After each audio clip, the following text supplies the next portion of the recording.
Hello everyone, this is the Dread Pirate once again.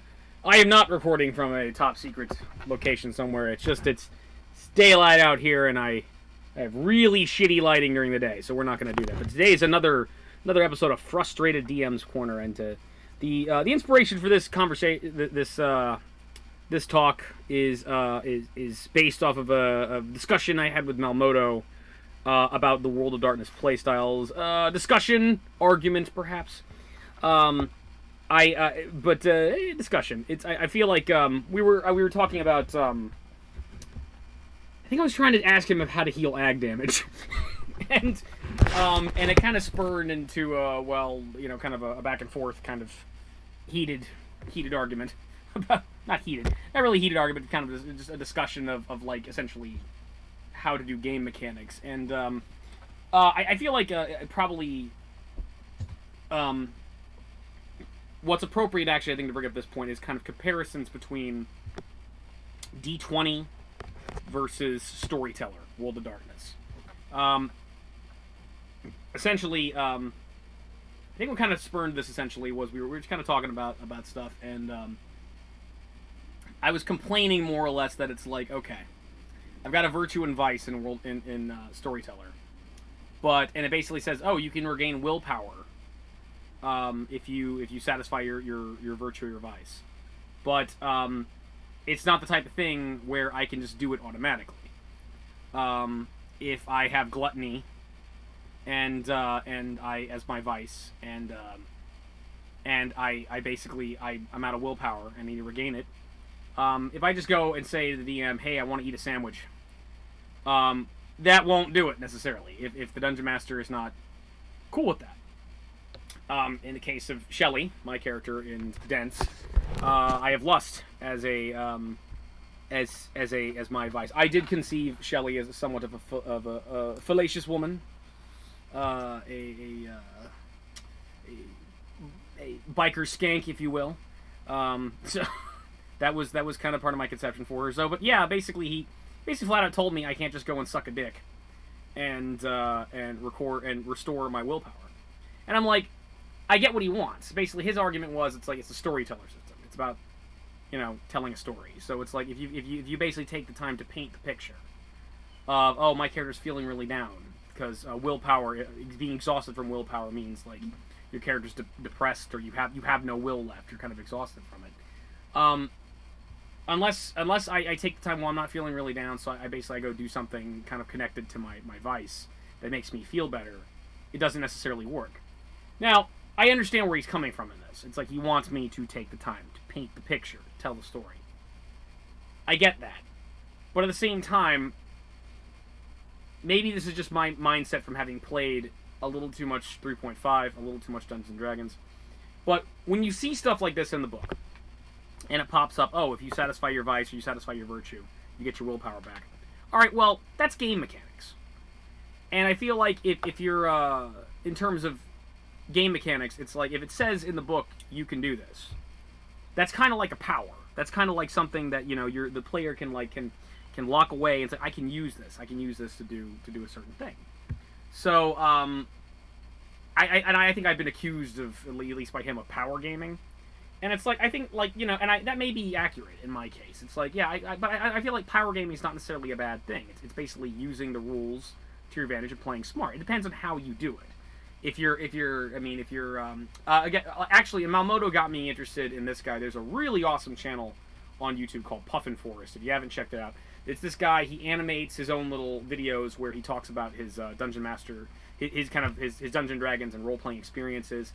He's really funny, and he's kind of short and to the point, unlike me. So it's like where he basically kind of tells you, hey, we had a fun time playing this role playing game. And here's the crazy thing that happened. It was like he's really cool. He has a really good video about rules lawyers versus rules purists, and I feel like I think it's like that's the problem. I think is like when you're rules lawyering, when it's like I want to power game, I want to always be victorious and never lose. When you absolutely will not accept a no from your dungeon master, that's a problem.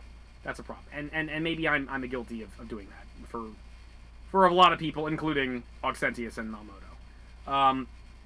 I try not to be, but it's like that could be an issue. I think that might be what he's concerned about. He wants the stats to paint a picture, but and I understand that. But at the same time, it's like I feel like it's not just a story; it's a game, and it has rules. There are win conditions. You have these rules in place, and I think it's kind of it becomes an issue in a matter of gameplay. My character so far, I've needed to completely max out and drain my willpower multiple sessions in a row. When I was fighting Mural in the first session we did in Dents, I had to like drain my willpower just so I would do well in that fight, and it didn't. And at the end of the day, I still got knocked out. I still got knocked the fuck out. Took some lethal damage. Got kicked in the head for that. That happened, and it would have been worse if I hadn't done that.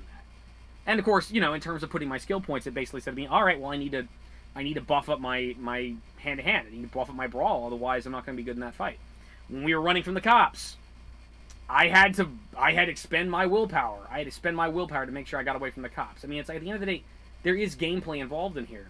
And the thing about willpower, even if it's supposed to represent you like physically and emotionally exhausting yourself, the only ways like in the book to restore it are satisfying your virtue and satisfying your vice. Now, Malmodo is a little more merciful as a DM. It's and everybody, I feel like the best dungeon masters will house rule stuff. They will like, all right, I don't like this rule. This isn't fun for my players, and I do it in D&D all the time. I mean, again, I always let people like you have creatures that are immune to critical hits in Dungeons and Dragons. I always ignore the critical hits, immune to critical hits rule. Because if you really break it down, there's a ton of shit in Dungeons and Dragons that is immune to critical hits. Undead are immune to critical hits. Plants are immune to critical hits. Gods are immune to critical hits. And to me, and maybe I don't want to paraphrase the guys that made Mass Effect 3, but there's that I think it was David Jaffe. I want to say one of those guys is like, when you push a button, something awesome should happen. I don't want to like I hate to raise the specter of EA, but in my personal opinion, when you roll a nat 20, something awesome should happen. So that means, well, guess what? You just doubled your damage. You just dealt really awesome damage. I don't like the only time I've ever enforced, I did it in Metal Chronicles. I did it in Metal Chronicles when they were fighting the Iron Thorn, the big tree in the tomb. The only time I've enforced the no critical hit rule is when I was trying to make the encounter a little more difficult, because the point of the Mummy's Tomb from Sandstorm is literally a level 7 dungeon, and they're level 30 characters.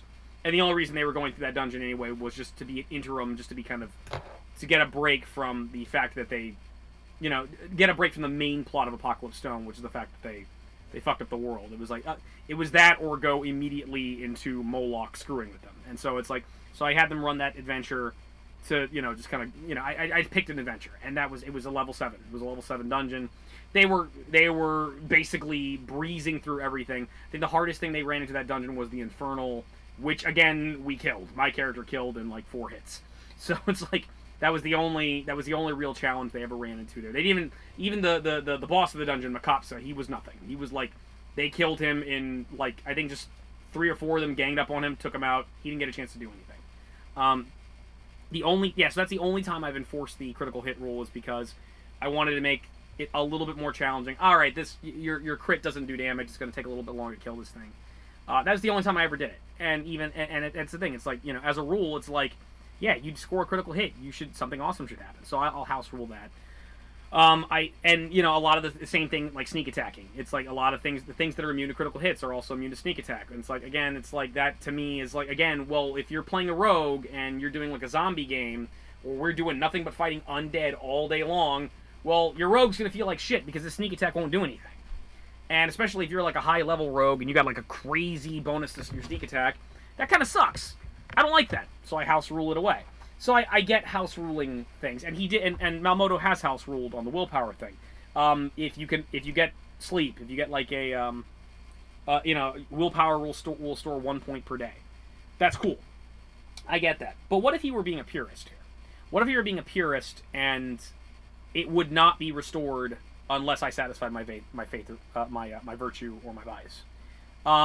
In that, I feel like, the way it's worded, it's kind of unreliable, because these mechanics are things that as a player, you depend upon. It's I feel like they are things that you essentially can use as like a power, as like you're not doing well in a fight. Okay, use your willpower in order to get through it. It's like, you know, you're out of willpower. Okay, well, satisfy your virtue or vice in order to do it.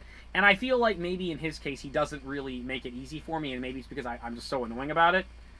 Yeah, and again, I think I've, like, in terms of poor acting and poor writing on my part, I've made Shelley's ho-ness a little bit too much of a focus, at least early on, and I kind of reference it too much. I mean, to me, it's like a joke now. It's like my joke to him is like, look, dude, I should be allowed to suck a dick and restore willpower.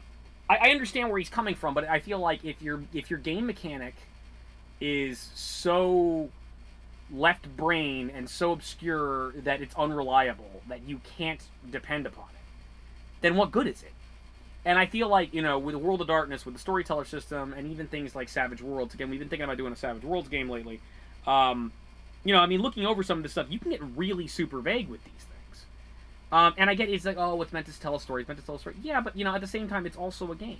It's also a game, these are game mechanics, and I should be allowed to depend upon it. And I would say this, it's like, okay, look, he's the dungeon master, he makes a decision, it's like, it's the way he wants to run it, it's the way he wants to run it, that's fine. All I'm saying is this, I don't think I'm going to be the last player he's going to have a problem with this. I feel like it's in all honesty, it's the type of thing where it's like, you know, I mean, I'm looking at that as like a power, as an ability, and, you know, it's, and it kind of sucks when you can't really depend upon it, when you can't really, like, I mean, to be fair, she hasn't really had a whole lot of opportunities to, like, satisfy it. It's like, again, she got laid in the first session. She just took a guy home, and I hadn't even expended any willpower. She just did it to do it, because, you know, I figured, like, this is what this character like. This character's kind of a barfly, kind of a bar skank. It's what she does. It's like, yeah, she goes and parties and drinks and gets laid, and that's kind of her thing. That's what she likes to do. She's only really had the one opportunity to do that. And it was never when I needed it. It was never when I actually needed to actually restore willpower. So it's like, well, what's the point then? And at the same time, I haven't had the opportunity to even use my virtue either. I mean, because it's like I haven't, and I'm not even really sure how to approach that. Maybe after the fight with the Wendigo, or with what's going on with her right now, with, you know, basically, you know, having a falling out with both Doug and, well, deciding she does not like or does not trust Janos. Like, you know, I mean, maybe that's what I should do. Maybe, like, the next session I should just go and, like, I should go to church. Go to church and basically, you know, maybe see if that helps. But again, once again, my willpower is restored, so it doesn't kind of matter. And I don't know. It's been a long time since I played World of Darkness, but it's like, especially, all I really played in World of Darkness was I played Vampire, and Malmoto ran a system for me. He ran a World of Darkness game for me that was science fiction themed, and it was like a space adventure type thing, and we used the same system, but we never really, you know, we never finished that game. But, like, yeah, I haven't really, you know, I'm looking at a lot of the stuff here. I'm looking at, like, a lot of stuff for, like, you know, Changeling and, like, Hunter, and it's like, you know, a lot of these things, a lot of these edges and stuff like that, it's like, yeah, they're powers, you know. It's like, I guess I kind of look at anything that pops up in World of Darkness as kind of some kind of ability to some degree, even though it's not supposed to be. Your virtue and vice really just kind of reflect your character's personality and who they are. It's a storytelling element, but there are gameplay benefits for it. So, I guess what I'm saying is, if our situation was reversed, I would probably let people just, you know, yeah, I wouldn't think about too much. Oh, your vice is gluttony? Yeah, you eat a pizza. Here's a point of willpower back. And, you know, that might be bad too. That I might be too generous in his situation with this thing. But, yeah, I guess it's just kind of like, it's a matter of different styles, of different gaming styles. We had a long discussion about this where it was like, it's kind of interesting that, like, World of Darkness is really designed for storytelling. It's really designed for, that's really what it's meant to be. It's not necessarily, you can fight in it, but it's really meant for just telling a story and having some rules within it. Whereas one could argue, well, the same applies to Dungeons and Dragons. But at the same time, Dungeons and Dragons is really, and has always, kind of centered around the combat. I would argue that in the case of 3.5, 3.5 is also centered around on just, I think, world building and options. It's like there are so many options in terms of what can be in your world, what kind of creatures can be in your world, and then that extension goes to the player. It's like here's a ton of feats, here's a whole set of new prestige classes having to do with this crazy book, and you know, to me it's very modular and fun for that reason. And again, I think certain systems handle things a little bit better. Like again, the TSR Marvel Superheroes game is probably one of the better systems for running a superhero or comic book based game. Part of the reason why I keep on using Marvel characters in my game is because I found conversion rules for TSR Marvel Superheroes, so to put them into D20. So it's like I've been having kind of fun doing that, and that's why they're there.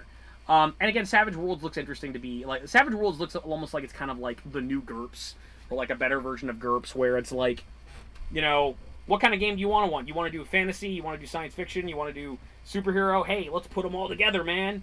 You know, it seems like you could basically just build anything in it, and system-wise. So, it's interesting. But, yeah, so, I guess, this is really about, like, just different DMing styles. Is, like, and you know, all 11 of you, for those of you out there, what do you guys think? What do you guys think in terms of, like, you know, DMing styles? Like, how would you, if you were in this situation, how would you go about it? How do you think it's best to, like, is it more important to tell a story, or is it more important to follow the rules? Is power gaming okay in your book, or is it not okay? I know I don't have a whole lot of people who watch my videos, especially not my role-playing videos, but for those of you out here who do, I want some discussion on this. Yeah, like, comment below and let me know what you guys think. I kind of want that to be, if nothing else, is inspiration. I feel inspired by Puffin Forest here. I kind of want someone else's thoughts on this. And I have a feeling Malmoto's going to watch this. I know he likes these. He likes these things. He's probably gonna have a lot to say to me. He probably like started with like Peeler, you motherfucker, something like that. You know, it's like you cannot suck dick to gain willpower back. No, Eddie, no. And it's like, you know, stop having sex with men, Eddie. Something to that effect. I'm sure I'll deserve it. But yeah, this is the Dread Pirate. Yeah, and I'm a DM, and I'm frustrated. I'm frustrated. Not today. I'm a pretty not frustrated DM right now. But yeah, I don't know. Try to come up with fun catchphrases here. But I'll see you all next vid.